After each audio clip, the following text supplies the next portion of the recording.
दो शक्तिशाली देश होंगे जैसे भारत और चीन, तो जो छोटे देश जो होंगे वो अपनी हेजिंग करेंगे, वो आप शक्ति के अनुसार हेजिंग करेंगे।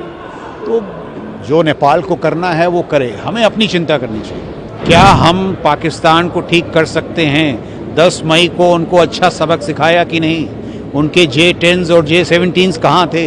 भाग रहे थे अफगानिस्तान की ओर। The military victory was complete, उसमें तो कोई शक नहीं है। जो चाणक्य डिफेंस डायलॉग है, इसका श्रेय जाना चाहिए chief of the army staff general Upendra Dwivedi को, क्योंकि देखिए हो क्या रहा है। जो मिलिट्री एंटिटीज़ हैं उनके 3 बिंदु हैं: आइडिएशन, आपकी सोच; नरेशन, आप कहानी क्या सुनाते हैं; और एक्शन, आपकी जो कार्यशैली वो कैसी है। तो कार्यशैली तो भारतीय सेना की बड़ी अच्छी है, बट जो हमारा नरेशन था, आइडिएशन था, उसमें कुछ कमियां थी। तो चाणक्य डिफेंस डायलॉग उस कमी को दूर करने का एक प्रयत्न है।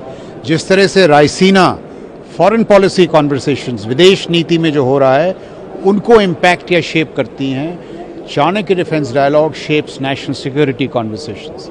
और आप देखिए इसका महत्व इस बात से है कि आदरणीय राष्ट्रपति महोदय खुद आई थी, रक्षा मंत्री जी आए हैं, चीफ ऑफ डिफेंस स्टाफ आए हैं। आप देखिए जो आपके आज यहाँ स्पीकर्स थे, कहाँ से नहीं थे? Australia, Japan, Maldives, Sri Lanka, world wide. So as India's profile is growing, जिस तरह से हमारी जो सामरिक शक्ति है वो बढ़ रही है, जो हमारा कद बढ़ रहा है, जो हमारी कहानियाँ हैं, जो हमारी सोच है, उसमें भी बेहतरी आनी चाहिए। और ये चाणक्य डिफेंस डायलॉग उस दिशा में एक अच्छा कदम है। सर, काफ़ी अहम बिंदुओं पर हमने चर्चा की, जिसमें चीन का सोशल मीडिया के द्वारा अतिक्रमण, इसके साथ साथ एल्गोरिदम्स की भी बात कही गई। इन सब के बीच में देखिए चाइना की तरफ से जो अटैक्स हैं, या यूँ कहें कि उनकी फॉरेन पॉलिसी ऐसी रही है। कुछ दिन पहले वो कह रहे थे कि अरुणाचल प्रदेश को हम भारत का हिस्सा नहीं मानते। कल की बात अगर करें तो नेपाल के नोटों में हिंदुस्तानी हिस्सों के कुछ अंक छपे हैं, तस्वीरें छपे हैं। How do you look at this?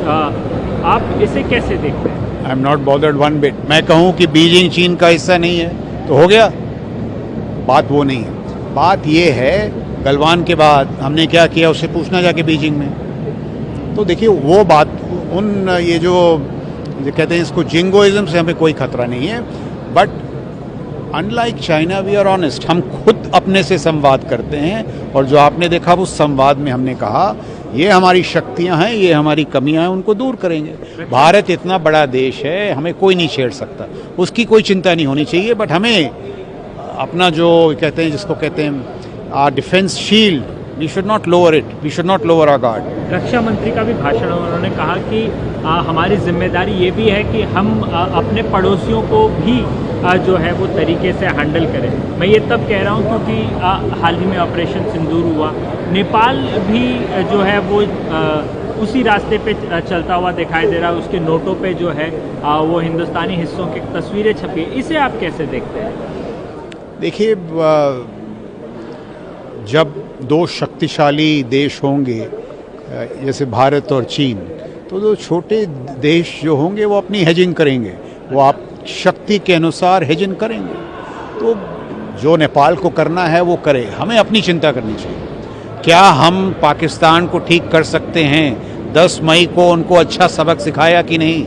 उनके J-10s और J-17s कहाँ थे? भाग रहे थे अफगानिस्तान की ओर। The military victory was complete, उसमें तो कोई शक नहीं है। सोल्जर टू सोल्जर हमको पता है, आसिम मुनीर साहब को पता है क्या हुआ। बट मैं फिर कहूँगा, ये जो क्षेत्र है रक्षा सुरक्षा का, इसमें इतना बदलाव इतनी तेज़ी से होता है that we have to keep changing, keep our guard up. और जिस आप जिक्र करें जो रीजनल डिप्लोमेसी है, उसमें भी सुधार लाने की ज़रूरत है। इससे फ़र्क नहीं पड़ता है कि नेपाल क्या कर रहा है भारत? नहीं, फ़र्क पड़ता है। तो रीजनल डिप्लोमेसी में सुधार लाने की ज़रूरत है। जो हमारे आसपास के, अब जैसे आज मालदीव्स के पैनलिस्ट थे, श्रीलंका के पैनलिस्ट थे, भारत के गुण गा रहे थे कि नहीं गा रहे थे? तो ये सब चलता रहता है। बट अगर आपका बुनियादी सवाल ये है, should we bother about regional diplomacy? Of course we should, and we should do our best to keep it as good as it is. But क्या चीन के दुश्मन नहीं है? फिलीपींस के साथ उनकी क्या प्रॉब्लम है? ताइवान के साथ मसला है। ताइवान कितना दूर है? 100 किलोमीटर। उनकी चिंताएं देखिए। जापान के साथ अभी देखिए क्या हो रहा है। तो अगर हमारी चिंता X है रीजनल डिप्लोमेसी, उनकी चिंता 6X है, तो आप आराम करिए।